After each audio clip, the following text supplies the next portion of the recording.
Hey everybody, David R. Becker here with Becker Art. In today's video newsletter, we're talking about hard edges. No, we're talking about soft edges.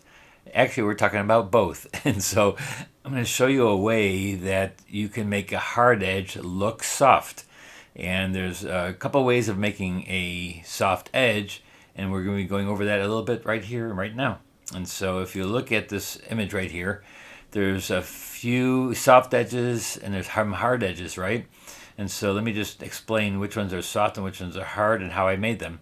Well, the one way they've been teaching everybody how to do wet into wet is working soft edges wet into wet, right? You put down water and you take enough pigment to create a soft edge, and the edge happens automatically soft in the wet wash, all right? And there's another way where you can take an airbrush into a stencil, which is what happened here.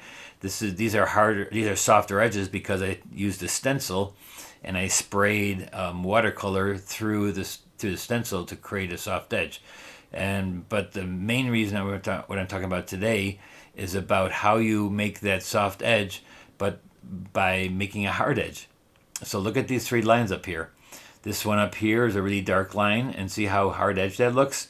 The second one is a little bit lighter, and it looks a little bit softer, right? I mean, it looks a little softer, but though it's still a hard edge. Now this one down at the bottom, this is a very light wash, and it's against a white background, right? So the contrast really makes a hard edge look soft if the contrast is very low. So if I have white and just a little bit darker than white, that hard edge looks like a soft edge. Look at these leaves right here that are hard edged. So these hard edge leaves were done by just painting them in and on a dry surface and getting a hard edge, right? And so when you're doing a hard edge, if you make it dark, contrasty to what's behind it, will look harder the darker it is. The more contrast, the more it'll look hard. But look at these leaves right here. These leaves right here are very low in contrast, but don't they look soft? These way over here are even lighter. So these little leaves I painted in on dry paper, and they're very hard edged, but because there's no contrast there, it looks soft. So very simple solution how to get some of these soft edges in your work, but still, because it's easy to get a hard edge, right? You're just working on dry paper and you just put the paint down. That's how you get a hard edge. But getting a soft edge, sometimes wet into wet, is really hard to make it stop at a certain point unless you use like a stencil, like this area where I use a stencil. But this is also a stencil that the lighter the wash got, the softer it looks. Even though this was just lighter, and I lifted up the stencil a little bit to spray very lightly across there. So that's another way of getting a soft edge. But a hard edge that's not contrasty will give you a soft edge. There's one artist that I've always followed that did that a lot, and his name is John Pike. And let me just show you one of his paintings. And this painting right here is of John Pike's work. And if you look, there's not many soft edges. Being, distance, you get a soft edge in the distance, right? Because usually in the distance you want a soft edge. But what you do is you just make the light contrast. Like look at these mountains in the background. The mountains in the background are hard edged. They're painted hard edged, but they look soft because there's no contrast. Very simple concept. Look at the water. It looks like it's very soft.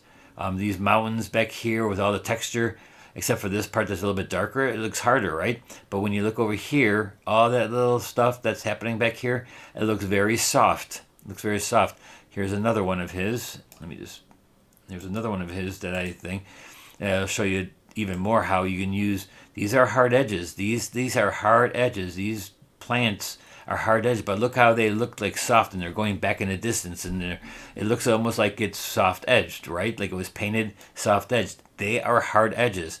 Let me just raise this up for you, make it look really close. I'm covering my face for a second, but look at that. Those are hard edges, but because they're not very contrasty, like the ones in front, the front plants are more contrasty. Look at this one's really contrasty, so they look really hard, and they are hard edged. But these are also hard edged, but they look soft because there's no contrast.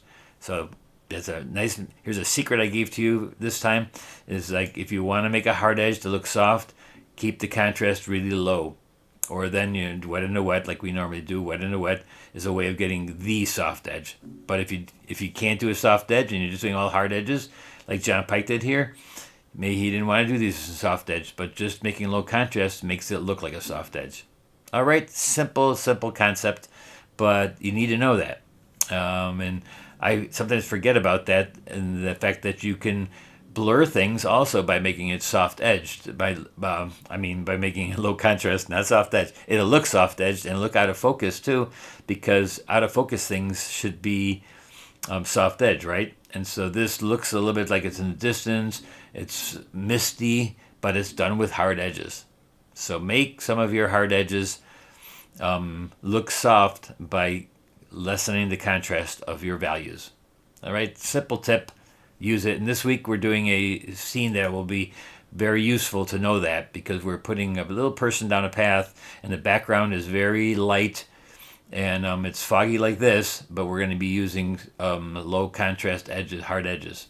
All right, so see you on Thursday to paint that paint along. Thanks a lot. Bye-bye.